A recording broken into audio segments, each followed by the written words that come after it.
신 여러분 모두를 환영합니다. 대림절 첫 번째 주일에 성도들의 마음에 예수님의 오심에 대한 기다림 속에서 소망이 더욱 커질 수 있습니다. 우리가 대림절 주님의 오심을 기다리는 절기에 우리가 예배의 자리가 아닌 우리의 삶의 자리에서도 주님을 만나는 은혜가 있기를 바랍니다. 하나님의 말씀은 가치와 능력은 변화된 사람을 통해서 나타납니다. 그러니까 하나님의 말씀이 살아계신 말씀이요, 생명의 말씀이요, 우리의 복음이 될 수 있었던 것은 우리의 그 복음을 말씀을 받아들이는 삶의 자세를 통해서 드러난다는 것입니다. 말씀에 순종하는 삶을 통하여 하나님의 백성된 삶을 드러내야 합니다. 요한복음 8장 47절에 하나님께 속한 자는 하나님의 말씀을 듣나니라고 말씀합니다. 이와 같이 복음은 예수 그리스도는 우리를 변화시키는 능력이 있습니다. 우리의 인생과 삶의 목적과 가치관을 변화시키는 것이 복음의 능력입니다. 오늘 이 기쁜 소식을 진정 자신이 변화시키고 세상을 변화시키고 있는지 한번 우리 자신을 돌아볼 수 있기 바랍니다. 아울러 복음은 우리로 하여금 하나님의 뜻대로 살도록 회개를 촉구하고 있는데 진정 우리에게 회개의 열매를 맺는 삶이 있는지를 돌아보며 또 우리의 삶 속에 회개의 열매가 있을 때 만나는 사람들에게 좋은 영향력을 줄 수 있다는 것을 생각하며 우리는 오늘의 말씀을 받고자 합니다. 오늘 본문에 보면 누가는 세례 요한의 사역을 소개하기 전 그 당시 정치적으로 역사적인 상황을 설명하고 있습니다. 당시 이스라엘은 로마 식민지였습니다. 그 당시 로마의 황제는 디벨리우스 황제, 로마의 2대 황제입니다. 제1대 황제는 아구스토이고 두 번째 그 황제가 오늘 세례 요한이 등장할 당시인 디벨리우스가 통치하던 AD 28년경을 의미합니다. 오늘 그 당시 로마와 팔레스타인을 지배하던 역사적 왕을 소개한 것은 역사적인 왕들이 백성들이 원하는 왕의 역할을 잘 감당하지 못했음을 보여주기 위함입니다. 2대 황제인 디볼레 황제는 로마에 파견한 유대 지역과 사마리아 지역을 다스리는 또 총독이 있었죠. 우리가 사도행전에서 나오는 본디오 빌라도가 총재입니다. 로마의 디벨리우스가 황제고 그리고 이 갈릴리와 팔레스타인 지역의 총독은 본디오 빌라도, 그리고 예수 세례 요한이 복음을 전했던 갈릴리의 그 지역은 그 당시 분봉왕이 있었습니다. 그러니까 나라를 헤롯 대왕 이후에 나라가 네 사람으로 헤롯 대왕 아들 네 사람이 각각 분할시켜서 우리는 말하면 충청도 지역, 대전 지역, 경기도 지역 네 지역으로 나눠서 결국 통치를 하고 있었습니다. 그래 당시에 이 세례 요한이 출현하는 당시에 그 지역의 헤롯 안티파스가 결국 그곳의 분봉왕이었습니다. 또 그 당시에 종교 지도자는 누구였냐면 가야바였습니다. 그런데 오늘 본문에는 안나스와 가야바라고 표현하고 있습니다. 왜냐하면 이 안나스는 은퇴를 하고 그의 사위인 누가 가야바가 이스라엘의 대지상 하나이기 때문에 대지상이었습니다. 그런데 왜 안나스의 이름을 썼느냐? 안나스가 오랫동안 대지상 역할을 감당하고 가야바가 그 사위가 대지상이 되었지만 이 안나스의 영향에 의해서 종교계가 다스려졌기 때문에 안나스와 가야바라는 표현을 같이 사용한 것 같습니다. 이 말씀을 통하여 누가는 아주 구체적으로 그 당시 정치적, 종교적 사항을 서술하고 있는 것입니다. 누가는 의사이기도 하지만 역사학자이기도 합니다. 사도행전을 보면 복음이 성령이 확장되는 것을 구체적으로 기록한 사람이 누가입니다. 그래서 왜 저자 누가는 세례 요한의 사역을 설명하기 전에 이처럼 자세하게 그 당시의 역사를 기록하고 있을까요? 그것은 크게는 두 가지 이유가 있습니다. 하나는 세례 요한의 이야기와 예수 그리스도의 공생의 이야기가 지연한 허구와 신화가 아니라는 것을 공적으로 역사적인 사건임을 입증하기 위하여 누가는 그 역사적 배경을 상세하게 기록해 놓은 것입니다. 그 당시 그리스 신화나 로마 신화는 그 역사성이 없는 허구와 신화가 많았습니다. 그러나 오늘 세례 요한과 앞으로 오실 예수 그리스도는 어떤 신비한 그러한 신화적 인물이 아닌 역사 속에 개입하시는 예수님이심을 드러내기 위하여 역사적 사항을 설명했다는 것입니다. 두 번째로 왜 또 이 역사적 배경을 설명했을까요? 그 배경을 설명한 것은 그 당시 백성들이 로마의 통치에 의해서 비패하고 어려운 삶을 오랫동안 살아가고 있었습니다. 그래서 누군가가 메시아를 기다렸습니다. 빨리 오기를. 그런데 이 역사적 주인공이 진정 하나님의 나라를 너희가 기다리고 있는 그 진정한 왕은 이 역사적 배경 인물이 아니라는 사실을 강조하기 위해서 이 역사적 배경을 기록한 것입니다. 1절에 언급한 당대의 세계를 주름잡던 로마 황제, 총독, 그리고 분봉왕, 유대 종교의 수장인 대제사장의 이름은 실로 유대 땅뿐만 아니라 로마와 세계를 이끌고 가는 쟁쟁한 인물들이었습니다. 그러나 이 역사의 실제 주인공은 그들이 아니라 앞으로 오실 예수님이라는 사실을 드러내기 위해서 이 역사를 기록한 것입니다. 그래서 오늘 그런 역사적 사항 속에 SNF이며 그리고 광야에서 은둔하며 결국 말씀에 집중하고 있던 세례 요한에게 하나님의 말씀이 임합니다. 이 말씀의 내용이 그 말씀이 세례 요한에게 임했다는 것은 사역의 출발이 요한의 사역의 출발이고 그리고 예수님의 오심을 준비하는 엘리야로 이 세례 요한이 임하게 된 것입니다. 역사의 주인공이 되시며 참된 왕이 되신 그분이 오시는 예수님이 오시는 길을 예비하라고 선포하고 있습니다. 그 당시 종교적으로 사람들이 정치적으로 핍박받거나 어려움을 당하면 두 부류의 사람이 나옵니다. 거기에 타협하고 거기에 함께 어울러 살아가는 사람이 있는가 하면 산속이나 토굴 속에서 종교를 지켜나가는 신앙을 지켜나가는 그러한 사람들이었습니다. 이 세례 요한은 SNF파, 그 당시 사두개파, 바리파 중에서 SNF파는 그런 마을 공동체에서 벗어나서 말씀과 기도만 집중하는 그러한 사람이었습니다. 그래서 세례 요한이 어떤 사람이었어요? 석청과 메뚜기를 먹고 광야에 애치는 자의 소리라고 그는 말했지 않습니까?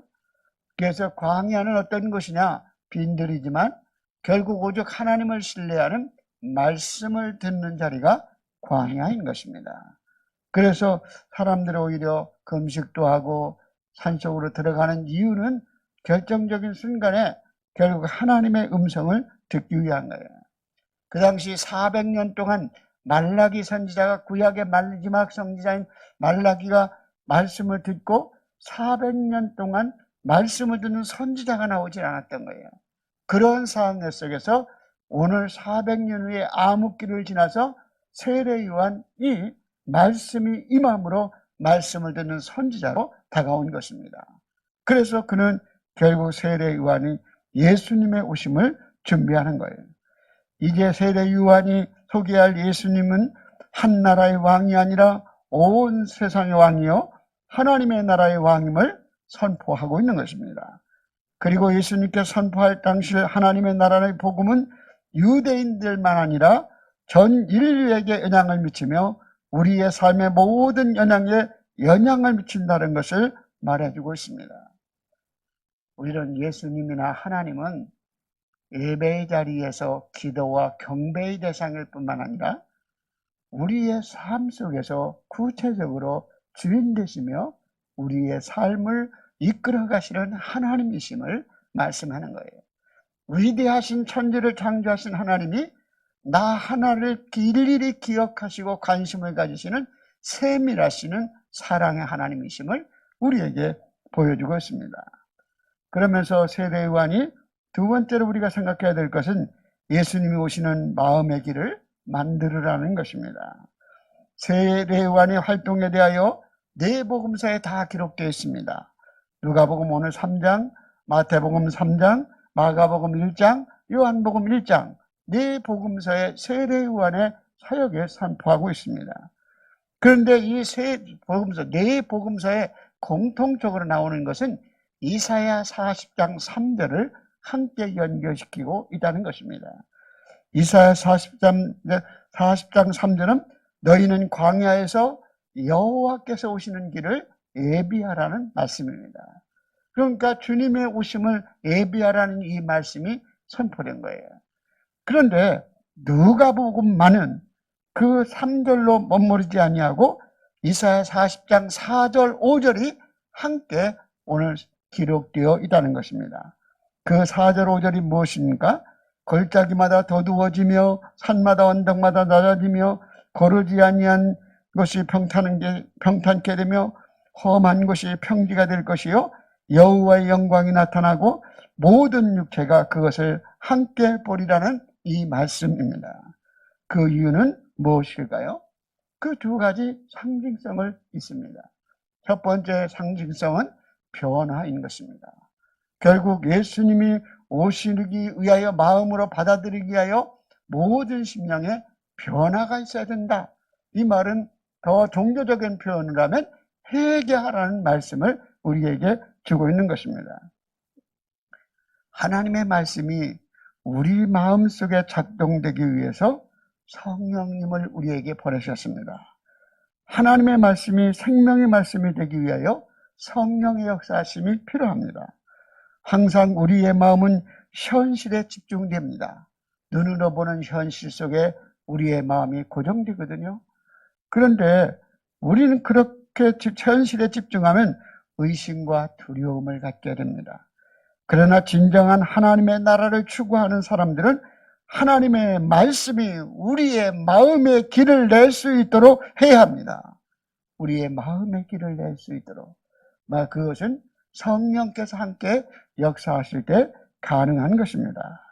오늘 하나님의 말씀이 우리의 마음의 길을 낼 수 있도록 여러분들은 낮아진 마음, 높아진 마음, 구부러진 마음, 험한 마음을 온전히 주님의 오심이 합당하도록 평지를 대로를 수축하라는 것입니다. 예전에 지금도 그렇지만 대통령이 온다든가 또 지방의 소도시의 대통령이 오면 제일 먼저 하는 게 뭐예요? 길을 닦잖아요. 길을. 네? 그래서 아스팔트 포장을 쫙 하는 길을 닦잖아요. 뭐 이게 전부 하나님이 그 오시고 왕이 오는 길을 예비하고 깨끗게 하는 거예요. 요즘 청구 아파트 옆에 길이 아파트 산길이 쫙 포장되어 있더라고요. 거기에 시의원이 있거든요. 그러니까 싹 달라져요. 그 모습 싹 깨끗해졌어요. 여러분, 그 우리의 삶 속에 주님의 왕 되신 진정한 왕 되신 주님의 오실 길을 준비하는 것이 무엇인가? 마음의 골짜기를 메워야 합니다. 도두어야 합니다. 이 마음의 골짜기라는 것은 우리가 가지고 있는 상처를 의미해요.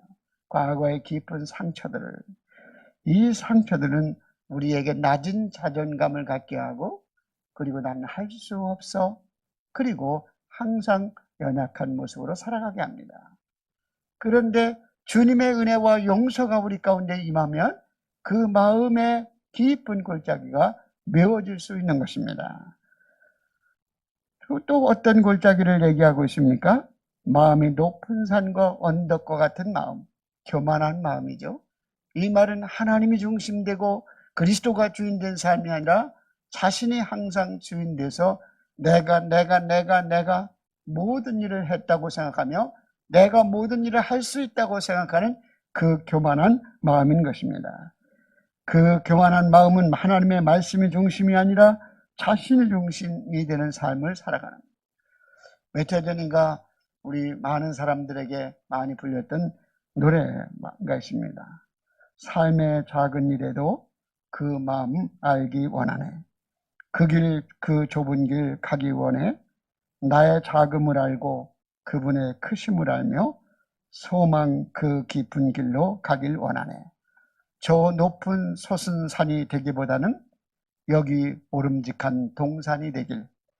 내 가는 길만 비추기보다는 누군가의 길을 비춰준다면 내가 노래하듯 또 내가 이야기하듯 살길 난 그렇게 죽길 원하네. 삶이 한 절이라도 그분 닮기 원하네. 사랑 그 높은 길 가기 원하네. 그 삶의 자리에서 어떤 교만함을 낮추고 그 삶의 자리에서 사람들에게, 다른 사람들에게 희망이 되고 소망이 되는 그러한 작은 바람을 노래한 아름다운 그러한 찬양입니다. 오늘 우리의 삶 속에 욕심을 낮추고 나의 죄성을 알면 예수님의 필요성을 깨닫고 갈급한 마음을 가져야 합니다. 그리고 오늘 삐뚤어진 마음입니다. 마음이 삐뚤어진 사람은 작은 일에 신경질적이고 그리고 화를 잘 내고 어떤 말씀을 들어도 자꾸 왜곡시킵니다. 그것이 마음에 어떤 삐뚤어진 마음이 자리 잡고 있으면 그렇게 생각하는 거예요. 그래서 요즘 이념적으로도 보면 한 번 어떤 이념적인 것에 붙들려 있으면 모든 것을 바르게 받지 않냐고 순수하게 받지 않고 자기의 시각으로 그것을 모든 것을 재해석하려고 합니다. 여러분, 내 안에 현실에 반응하는 마음의 길에서 말씀이 흔들릴 때 말씀이 내 안에 들어올 수 있도록 회개하는 마음으로 길을 낼 수 있기를 바랍니다. 마음이 비워질 때 채워지는 것이 기독교 형성입니다. 집착과 욕심을 내려놓고 더 가지고 더 높아지고 더 드러내려는 마음을 낮추는 것이 빈들과 같은 마음입니다.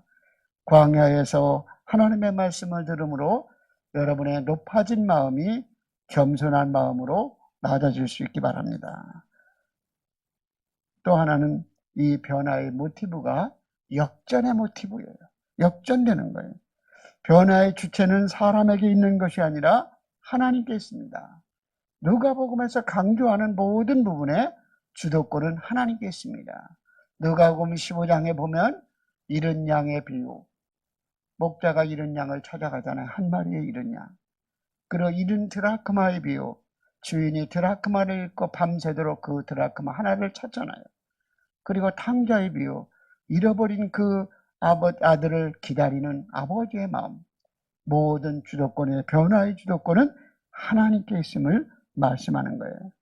그러므로 변화되기 위해 내가 무엇을 하는 것이 아니라 주님과 친밀한 관계를 맺으면 열매를 맺게 되고 하나님의 말씀에 마음의 길을 내고 순종하면 자동적으로 열매를 맺게 되는 것입니다.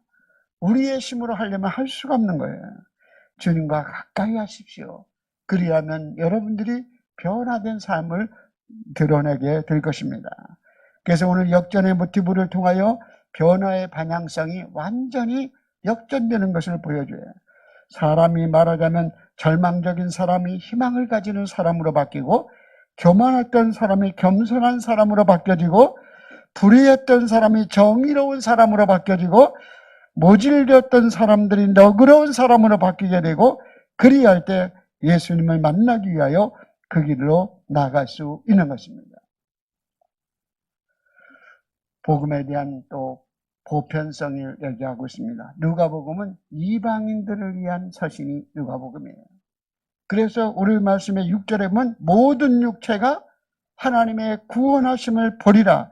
이 말은 누구든지 마음이 예비된 자는 이방이나 돈이 많은 사람이나 없는 사람이나 또 권력이 있는 사람이나 없는 사람이나 누구든지 하나님의 구원을 경험할 수 있다는 복음의 보편성에 대해서 우리에게 말씀해주고 있는 것입니다. 예수님의 복음은 어떤 특정한 계층을 위한 메시지가 아니라 남녀노소 지구환을 막론하고 모든 사람들에게 선포되지는 구원의 메시지입니다. 제가 오늘 아침에 새벽에 카톡을 하나 받았는데 조금 그래서 이게 사실인가? 그 내용은 뭐냐면 국회의원 88명이 교회 폐쇄 법안을 올렸다는 거예요. 그래서 이게 이렇게 수가 있는가? 그래서 변호사에게 확인했어요. 아침에 1부에 끝나는데 변호사 직접 통화해서.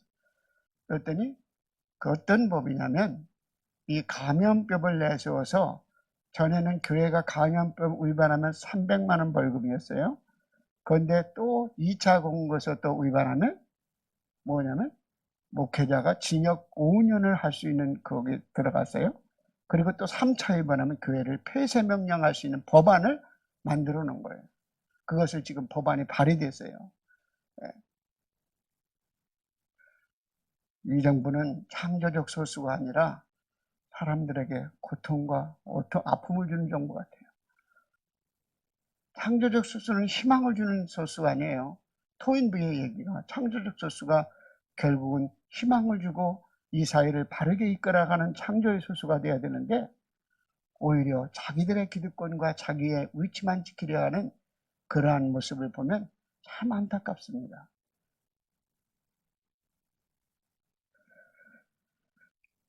그러면서 오늘 말씀을 통해서 회개에 합당한 열매를 구체적으로 맺으라는 거예요. 우리는 세례에 대한 기본적인 이해를 가질 필요가 있습니다. 이방인들이 유대인이 되면 세 가지 관례를 행했습니다. 하나는 할례를 받게 했습니다. 이방인이 유대인이 될 때 이것은 하나님의 계약된 백성이라는 표로 할례를 받죠. 예루살렘 교회가 결국은 이방인들이 할례 문제를 가지고 결국 안디옥 교회가 그걸 가지고 가서 예루살렘 총회에서 들었잖아요. 두 번째는 희생제사.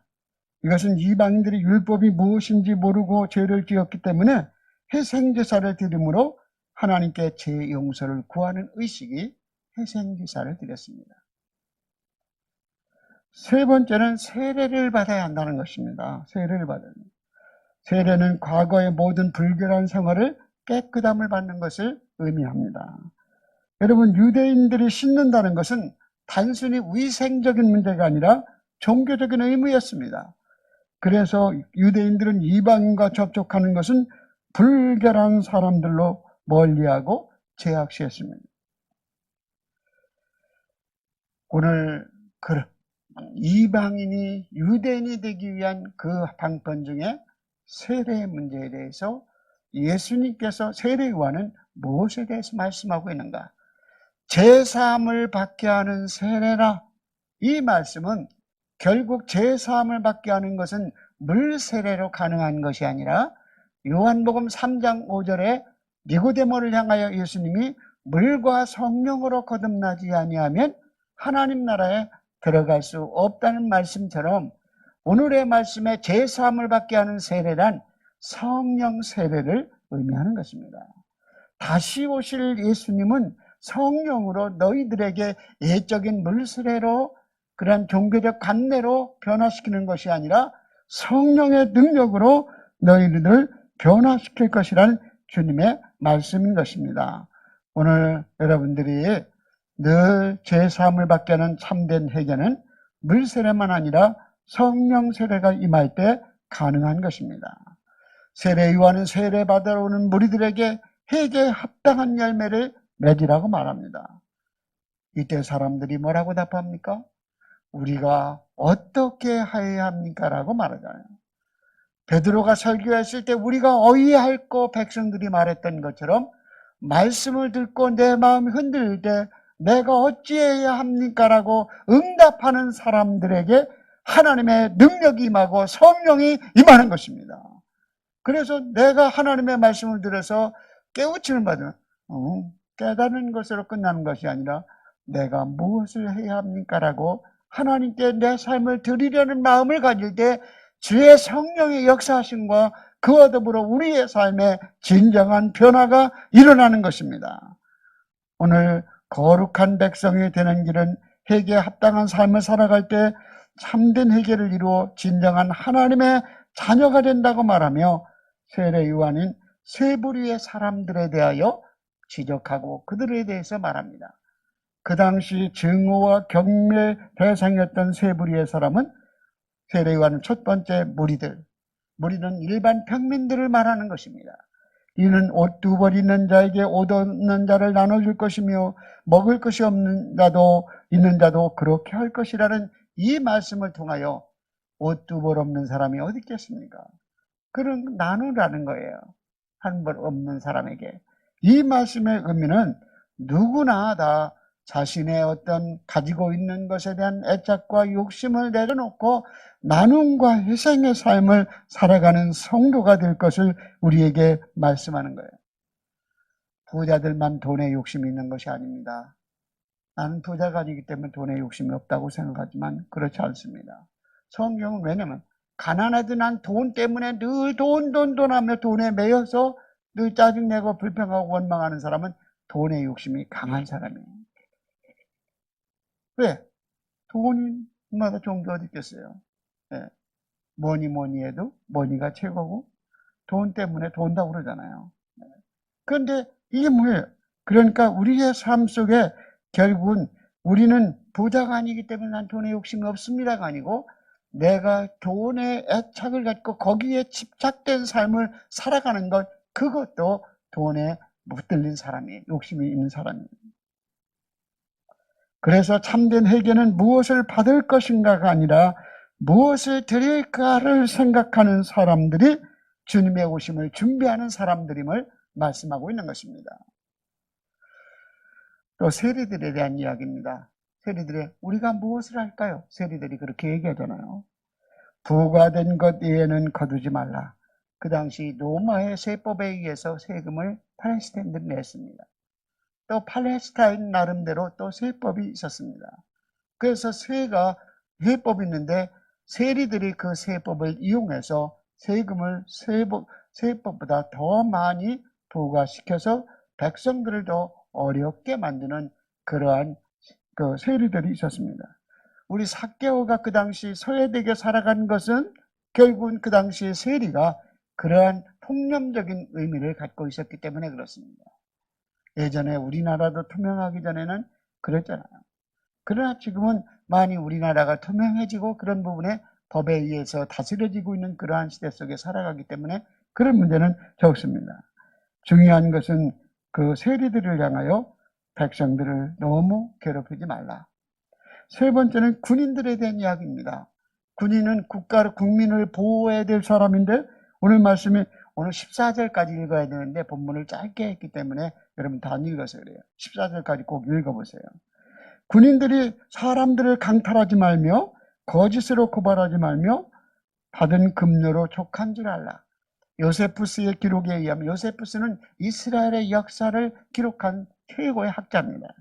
기록에 의하면 당시 군인들은 도둑질, 강도질, 약탈을 했다는 거예요. 뭐냐면 자기들이 힘을 이용해서 그런 일을 빈번하게 행했고 친지들에게 해악을 입히고 이익을 취하는 행동 때문에 증오와 경멸의 대상이 되었다는 거예요. 그래서 이 군인들을 향하여 사람들의 것을 강탈하지 말고 다른 사람에게 억울하게 하지 말고 자신이 가지고 있는 힘과 소유를 가지고 선한 일을 해야 한다고 오늘 세례 요한이 군인들에게 주는 말씀이었습니다. 오늘 이 말씀 속에서 결국 우리는 세리와 무리들과 세리들과 군인들의 대화 상대는 다르지만 세 그룹 사람들에게 오늘 말한 세례 요한의 선포에 공통분모가 있습니다. 그것은 모두 재물에 관한 내용이요 재물의 욕심을 부리는 삶의 태도에 집착하지 말라고 말씀하는 거예요. 그러기에 회개에 합당한 열매를 갖는 것은 재물의 욕심이 생겨 불의한 일을 저지르지 말고 현재 자신이 소유한 재물을 족한 줄 알고 어려운 사람과 함께 나누는 삶이 회개에 합당한 열매를 맺은 삶임을 우리에게 가르쳐주고 있습니다. 재물에 대한 태도는 재물의 바른 사용, 신앙과 무관한 일이 아니라 우리의 신앙의 수준을 구체적으로 표현하는 통로입니다. 재물에 목을 매게 될 때 우리의 신앙은 숨이 차게 되고 결국은 열매를 맺지 못하는 신앙생활을 할 수밖에 없습니다. 우리가 잘 아는 러시아의 톨스토이라는 사람은 나는 회심의 글을 이렇게 썼습니다. 41세 때 그거 회심했거든요. 나는 5년 전 예수 그리스도를 나의 주님으로 받아들였다. 그러자 나의 전 생애가 변화했다. 이전에 욕망하던 것을 욕망하지 않게 되었고 오히려 이전에 구하지 않았던 것을 구하게 되었다. 이전에 좋게 보이던 것이 좋지 않게 보이기 시작했고 이전에 재미있었던 것들이 별로 재미있게 되지 않았다. 그러나 이전에 대수롭지 않게 생각했던 것들이 이제는 나에게 중요한 것으로 보이기 시작했다. 행운의 무지개를 쫓아 살았는데 그것이 허무함을 알게 되었다. 그래서 거짓으로 나를 꾸미는 것이 아니라 새로운 삶을 살았다 말하며 톨스토이는 60세쯤 신약성경 복음서를 읽다가 다시 한번 회심합니다. 예수 그리스도를 발견하고 진실한 크리스찬이 되었습니다. 그는 이런 고백을 합니다. 불후의 명작을 남긴 60년의 인생보다 크리스찬으로 남은 생애를 삶 20년이 더 귀하고 값졌다고 고백합니다. 그러면 그는 71세가 쓴 마지막 대작인 부활의 수익금을 전부 자르라는 선교단체와 구호단체에 넘깁니다. 예수님을 만나기 위하여 그 길을 가려면 높은 산과 낮은 곳, 굽은 곳과 험한 곳, 평탄한 길을 만들어 가야 합니다. 그 의미는 우리 안에 있는 교만과 고집과 불의함과 간사함을 버려야 합니다. 우리는 날마다 깨끗하고 겸손한 마음으로 주님 앞에 나가야 합니다. 회개에 합당한 열매란 구체적으로 재물에 대한 욕심을 버리고 하나님께서 우리에게 허락한 복을 감사히 여기며 기꺼이 작은 것도 나누는 용기와 순종함이 있는 삶을 우리에게 요구하고 있습니다. 오늘도 회개에 합당한 열매인 욕심을 버리고 나눔을 실천함으로 하나님께 기뻐 받으시는 인정받고 존경받는 참된 그리스도인으로 회개의 열매를 맺는 주님의 오심을 준비하는 성도의 삶이 되시기를 주의 이름으로 축복합니다. 기도드리겠습니다. 하나님 아버지 은혜와 사랑을 감사합니다. 세례 요한이 그 당시 정치적으로 종교적으로 타락한 사회 속에 희망이 없는 사회 속에 세례 요한이 주님이 오실 길을 준비하라고 말씀하며 회개에 합당한 열매를 맺으라 말씀하며 우리의 마음에 현실에 붙들리는 마음의 길이 아닌 하나님의 말씀에 붙들린 마음의 길을 내라고 말씀하고 있습니다. 오늘도 하나님의 말씀에 우리의 마음의 길이 내어 온전히 주님이 우리 가운데 임할 수 있도록 역사할 수 있도록 우리를 이끌어 주시옵소서. 특별히 우리의 힘으로는 부족하오니 성령께서 우리를 이끄시고 주장하셔서 우리로 하여금 회개에 합당한 열매를 맺게 하시고 우리 주변에 어려움 당하는 사람들에 대한 관심과 사랑이 우리에게 있게 하여 주시옵소서. 예수님의 이름으로 기도드립니다. 아멘.